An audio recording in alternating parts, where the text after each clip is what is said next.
नमस्कार. आयुष्यात सुख किती आहे हे महत्त्वाचं नाही. आहे ह्या सुखात समाधानी किती आहात हे महत्त्वाचं आहे. जे हरवलं त्याचं दुःख करू नका. जे मिळालंय त्याचा आभार मानावं. कारण आभारी माणूस नेहमी आनंदी असतो. ज्या दिवशी आपले विचार मोठे होतील, त्या दिवशी मोठमोठे लोक आपला विचार करायला सुरुवात करतील.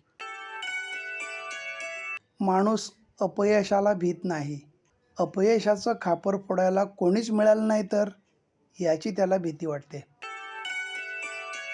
फाटलेले कपडे शिवून प्रसंगी रफू करून अल्टर करून वापरणारी पिढी कधीच मागे पडली.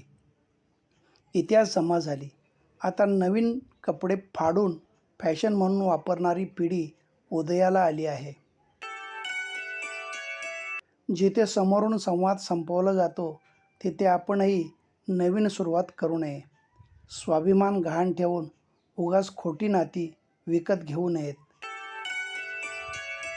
अपमानाचा बदला भांडण करून नव्हे, समोरच्या व्यक्तीपेक्षा जास्त यशस्वी होऊन घेतला जावा. धन्यवाद.